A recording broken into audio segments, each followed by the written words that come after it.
আমার নাম আলকা। সবাই আমাকে অনু বলে ডাকেন।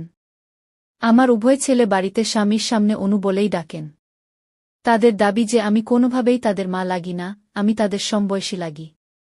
অন্যদের সামনে অবশ্যই মা বলে ডাকেন।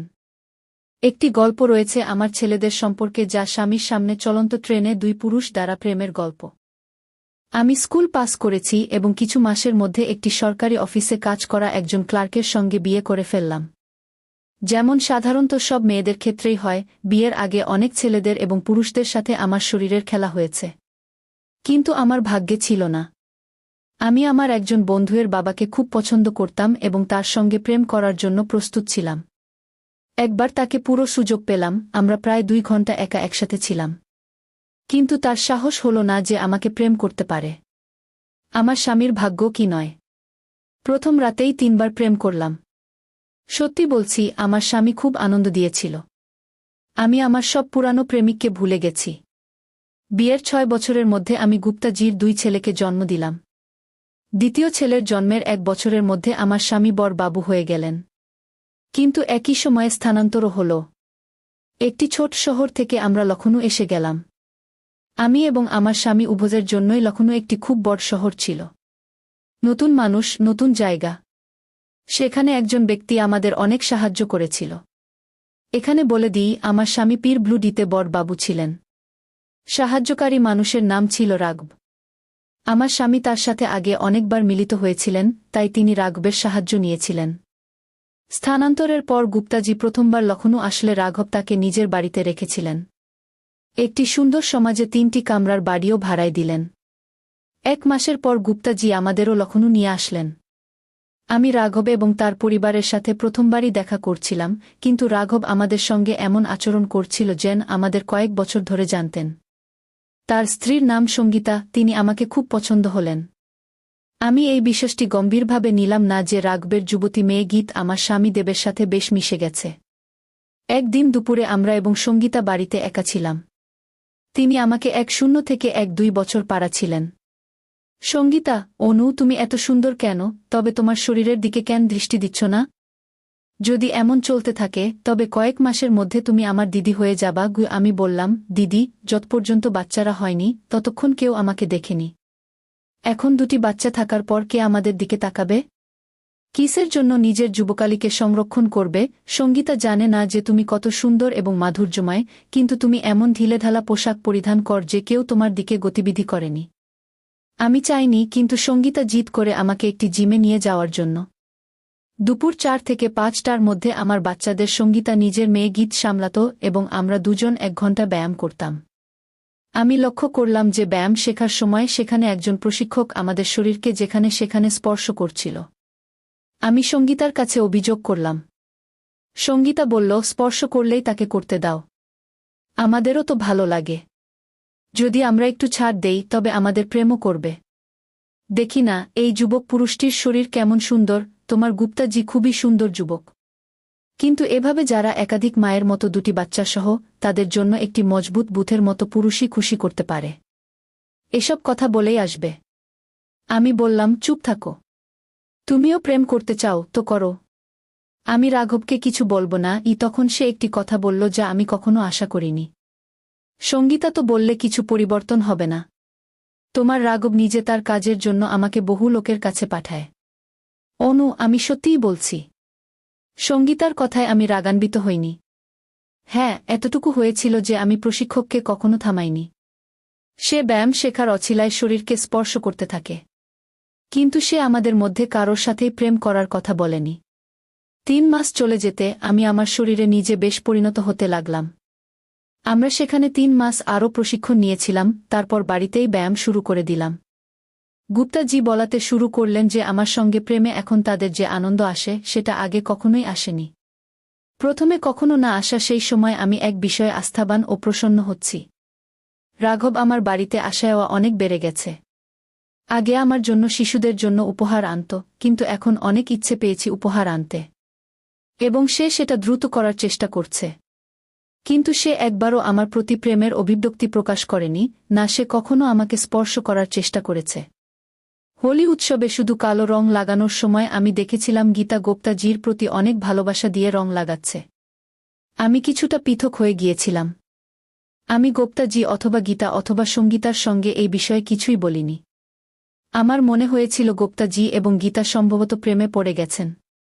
রাতে আমি গুপ্তাজির সঙ্গে কিছুই বলিনি, কিন্তু যখন সে আমাকে প্রেম করছিল তখন আমি স্থির করেছিলাম যে প্রথম সুযোগ পেলেই রাঘব অথবা অন্য কাউকের সঙ্গে প্রেম করব। আমাকে দ্বিতীয় পুরুষের প্রয়োজন অনুভব হতে শুরু করেছিল। তখন পর্যন্ত আমার এবং সঙ্গীতার বন্ধুত্ব 2 বছর চলে গিয়েছিল। সঙ্গীতা কখনো আমাকে তার জিমের ট্রেনার অথবা অন্য কারো সঙ্গে প্রেম করার কথা বলেনি, কিন্তু সে প্রায়ই অন্যের সঙ্গে প্রেমের কাহিনী শুনতে বেশ উপভোগ করত।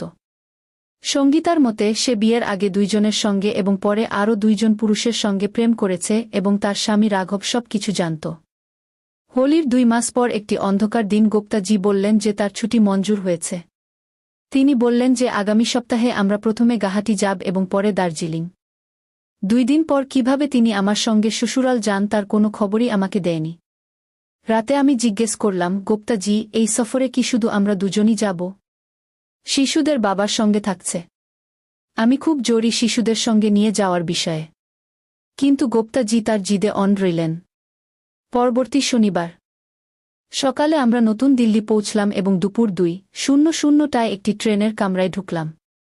গ্রীষ্মের মাস ছিল, কিন্তু কামরায় ঢুকতেই আমার পুরো দেহ প্রায় গরম হয়ে গেল। আমি আগে বহুবার ট্রেনে বসেছি, কিন্তু সেদিন যে কামরায় ছিলাম সেখানে আগে কখনো বসিনি। আমার আসনে বসে সামনে একটি আসন খালি ছিল। গুপ্তাজি বললেন, আমরা রাজধানী এক্সপ্রেসে বসেছি। তিনি আরও বললেন, এটি সবচেয়ে দামি ট্রেন। আমি বললাম, আমি এত খরচ করার প্রয়োজন কি? গুপ্তা, যেখানে অন্য ট্রেন 4:00 থেকে 4:02 ঘণ্টা সময় নেবে, এই ট্রেন আমাদের 2-6 ঘণ্টায় পৌঁছে দেবে। সত্যি বলছি, এটি সত্যিই ভাল লাগবে। আমি তখনই ভালো লাগবে যখন আমি বেঁচে থাকব। এই ঠান্ডায় আমি তো মারা যাব। আমি বলা শুরু করছিলাম যখন পর্দা সরিয়ে 2 জন যুবক ভেতরে ঢুকল। একজন উপরের বেড থেকে একটি কম্বল কেটে নিয়ে আমার উপর ঢেকেছিল। সে বলল, ম্যাডাম, ভয় পাবেন না। আমরা আপনাকে কোনো ক্ষতি করতে আসিনি। এটি আপনার জন্য, কম্বল জড়িয়ে নিন। অল্প সময়ের মধ্যেই আপনি গরম হয়ে যাবেন। 2 যুবক সামনে বসা বিছানায় বসে গেল এবং ট্রেন চলতে শুরু করল। গুপ্তাজি, আপনি 2 জন আরও কিছু সময়ে আসলে আপনার ট্রেন চলে যেত। এক যুবক বলল, আমাদের ভাগ্য এত খারাপ নয় যে আপনি 2 জনের মতো সুন্দর জুটির সঙ্গে সময় কাটানোর সুযোগ ছেড়ে দেব। আমরা গুয়াহাটি যাচ্ছি। আপনি 2 জন গুপ্তাজি, আমরাও গুয়াহাটি যাচ্ছি।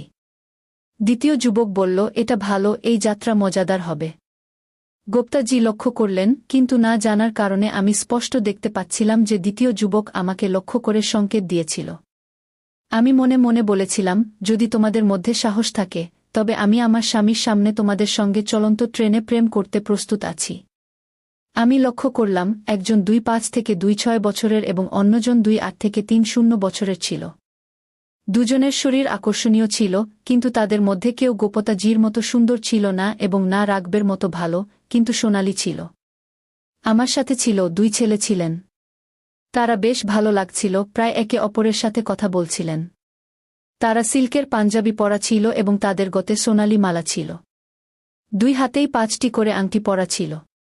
তারা তাদের বড় একটি সুটকেস পার্কের নিচে রেখেছিল এবং একটি করে ব্রিফকেস পাশে চাপিয়ে রাখে। তারা আমাদের সামনে বসেছিল, স্পষ্ট দেখা যাচ্ছিল যে তারা খুব ধনী। আমি নীরবে বসেছিলাম এবং শুনছিলাম। তারা গুপ্তজিকে কথায় ব্যস্ত রেখেছিল। গুপ্তজি থেকে তারা সমস্ত তথ্য সংগ্রহ করে নিয়েছিল, যে আমরা কোথায় থাকি, গুপ্তজি কোথায় কাজ করেন ইত্যাদি। নিজেদের সম্পর্কে তারা বলেছিল যে তারা সুপারি ব্যবসা করেন এবং উত্তরাঞ্চলের রাজ্যে সুপারি সরবরাহ করে। প্রতি মাসে কমপক্ষে 2 বার দিল্লিতে আসেন, নতুন অর্ডার নেন এবং পুরানো বকেয়া আদায় করেন। তারা বলেছিল যে তারা 2 ভাই। বড় ভাইয়ের নাম শিবপাল এবং ছোট ভাইয়ের নাম ভূষণ। তাদের মধ্যে আমার বড় ভাই শিবপালের প্রতি বেশি আকর্ষণ হল। ওয়েটার প্রথমে আমাদের 4 জনকে পানির বোতল দিয়েছিল। ওয়েটার চায়ের ট্রে নিয়ে এলে তারা আমাদের জন্য চা তৈরি করেনি। চায়ের কাপ আমার হাতে ধরার সময় ছোট ভাই আমার আঙুলগুলো চেপে ধরেছিল। আমি হাসছিলাম না, আমার মুখশ্রী পরিবর্তিত হল। আমরা চা পান করলাম। আমাকে বাথরুম লাগছিল। আমি আস্তে করে গুপ্তজিকে বললাম। আমরা 2 জন নিজেদের সিট থেকে উঠে দাঁড়ালাম। গুপ্তজি প্রথমে পর্দা সরিয়ে বাইরে গেলেন। সাথে সাথে ছোট ভাই আমার হাত চেপে ধরল। তুমি অনেক সুন্দর। আমি হাত জড়ানো ঠেলে বেরিয়ে পড়লাম। আমার গুপ্তজিকে কোনো অভিযোগ ছিল না। 1-0 মিনিট পর আমরা ফিরে এলাম। ফিরে আসার সময় আমি তাদের থেকে দূরেই ছিলাম। ট্রেনটি চালু হওয়ার 1 ঘন্টার বেশি হয়ে গেছে। এখন আমি আর ঠান্ডা অনুভব করছিলাম না। আমি কম্বলটা সরিয়ে দিয়েছিলাম। তারা ফের গুপ্তজিকে কথায় ঝাঁপিয়ে পড়েছিল। শিবপাল বলল, আপনার মতো সরকারি অফিসে কাজ করা অনেকের সাথে আমার পরিচয় হয়েছে। সত্যি বলুন গুপ্তজি, এই রাজধানী ট্রেনে গুয়াহাটি আসা যাওয়ার খরচ, 1 সপ্তাহের ভালো হোটেলে থাকার খরচ আপনি নিজের বেতনের টাকায় পাল্টাতে পারবেন না। তাহলে কে আপনার খরচ বহন করছে? গুপ্তজি অনেক বলার পরেও বললেন যে তিনি নিজের টাকা দিয়ে সব খরচ বহন করছেন, কিন্তু তারা বিশ্বাস করতে চাইলেন না। ভূষণ বলল, ঠিক আছে, আপনি বলতে চাইলে বলবেন না, কিন্তু আমরা নিশ্চিত বলতে পারি যে আপনার ছুটির পুরো খরচের দায়িত্ব নিশ্চয়ই কোনো ঠিকাদারই নিচ্ছে। কিন্তু আপনি কি কখনো ভেবে দেখেছেন সেই মানুষটি আপনার উপর কমপক্ষে 2,000 টাকার খরচ কেন করছে? জানা ট্রেনের টিকেটের টাকা বা হোটেলের খরচের ব্যবস্থা গুপ্তজি নিজেই করেছেন কিনা, অথবা রাঘব অথবা অন্য কোনো ঠিকাদার? গুপ্তজি সোজা জবাব দেননি। কথা ফের ধনবৃত্তি উপার্জনের পদ্ধতিতে ফিরে আসে। গুপ্তজি, আমরাও অনেক পড়াশোনা করি, কঠোর পরিশ্রম করি, কিন্তু কিছু লোক বাদ দিলে বাকি সবাই গরিবই থাকে কি? শিবপাল বলল, পড়াশোনা করা গুরুত্বপূর্ণ, কিন্তু সফল হতে হলে আরও কিছু প্রয়োজন কি? শিবপাল আমার দিকে তাকিয়ে বলল। আমি নীরব থাকতে চাইছিলাম না। পড়াশোনা ও পরিশ্রম ছাড়া আর কি দরকার? শিবপাল বলল, ভালো ভাগ্য, এবং তার চাইতেও গুরুত্বপূর্ণ হল সঠিক সময়ে সুযোগের পূর্ণ উপকার পাওয়া গিয়ে। ভালো ভাগ্য তো আমাদের বুঝতে পারলাম, কিন্তু সুযোগ কাজে লাগানো বলতে কি বোঝাচ্ছেন? আমি বললাম। 2 ভাই একে অপরের দিকে তাকালেন। ভূষণ বলল, ম্যাডাম, আপনি নিশ্চয়ই সবসময় শাড়ি পরিধান করেন। আপনি জানেন যে সারাদিনে সেকেন্ডে একবার আপনার আঁচল আপনার কাঁধ এবং বুক থেকে সরে যায়। আমরা আপনাকে 500 দেব, তবুও আপনি সুযোগ কাজে লাগাচ্ছেন না। আমাদের বাড়ির কোনো মহিলা হলে, গুপ্তজি একবার বললে, আঁচল পরে গিয়ে 500 নিয়ে নিত। কথা সত্যি ছিল। আঁচল এমনই বারবার উপর থেকে হরহর করে পড়ে কি? শিবপাল বলল, চলেন আমরা আপনাকে আরেকটি সুযোগ দিই। 500 নয়, 1000 দেবগু। আঁচলকে নিচে ফেলতে দিন ঘে। 1000 ছোট পরিমাণ নয়, শিশুদের পুরো মাসের দুধের খরচের চেয়ে বেশি। আমি গুপ্তজিকে চোখের ইশারায় জিজ্ঞেস করলাম। তিনি না বললেন না, না অতিক্রম করলেন। আমি আঁচলে হাত লাগালাম না, দেহটাকে একটু নড়ে উঠালাম এবং আঁচল নিচে পড়ল। 2 ভাই আমাকে দেখছিল। আমি তাদের সামনে প্রথমবার হাসলাম। আমি মনে করি এই প্রথমবারেই আপনাদের দেখছি। ভূষণ বলল, এটা সত্য নয় গি? ঘরে স্ত্রী, বোন, ভাইপো এবং মন আছে। বাইরে থাকলে অনেক দিন এমন হয় না যখন আমাদের সাথে মহিলা না থাকে গু। গত পুরো রাত একু। আরও তো আমরা 2 জন ভাইদের সঙ্গে ছিলাম স্টেশনের জন্য বেরোনোর আগে, এমনকি 2 জনের মধ্যে একজন কলেজের ছাত্রীকেও আমরা ভালোবাসা জানিয়েছিলাম। আমি আগে থেকেই সিদ্ধান্ত নিয়ে রেখেছিলাম যে গুপ্তাজি আমাকে ছেড়ে দেন তো দেন, কিন্তু এই 2 জন যদি হিম্মত করে তাহলে আমি চলন্ত ট্রেনের স্বামীর সামনে ভালোবাসা জানিয়ে দেব। শিবপাল আমার হাতে 1000 টাকা রাখল। তারা 2 জন আমাদের সঙ্গে খেলতে শুরু করল।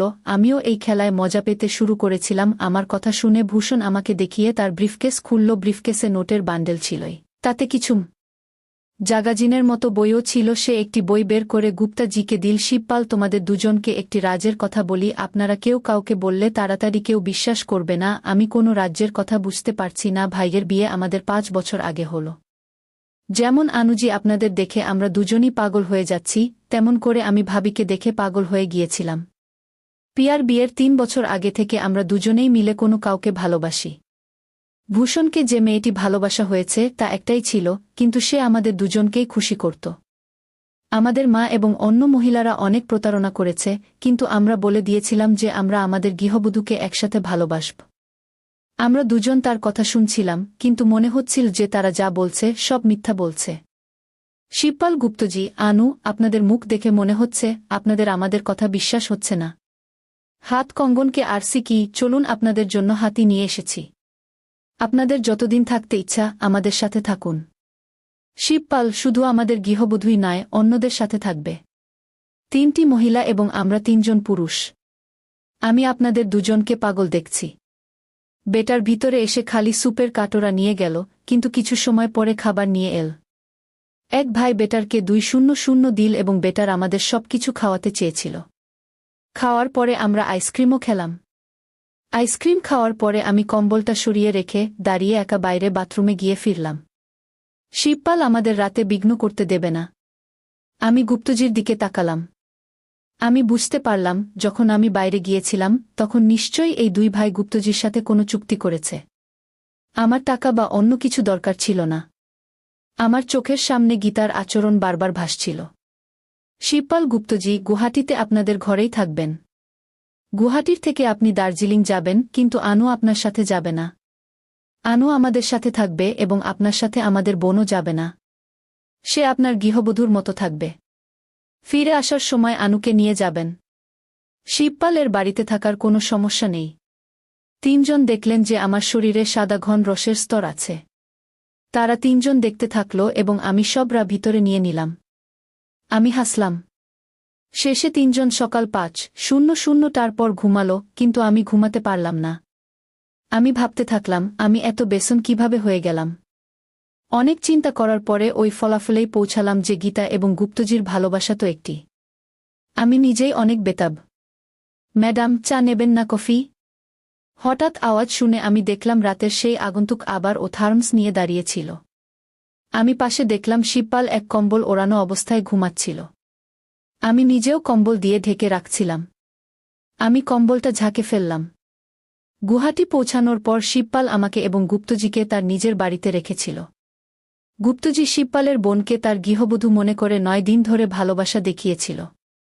রাতে আমাকে ভালোবাসার সময় শিবপাল এবং ভূষণ জিজ্ঞেস করেছে কেন সে সমস্ত টাকা ফেরত দিয়েছে। আমি বললাম, আমি শুধুমাত্র একজন ভালো মানুষ চাই, অর্থ বা দৌলত নয়। 1 দিন পরে বাড়ি ফিরলে আমি বললাম, গুপ্তজি, আমি আপনার গৃহবধূ, আমি কোনো বাজারের পণ্য নই। তাদের যে কোনো টাকা ছিল আমি সেগুলো তাদের ফিরিয়ে দিয়েছি।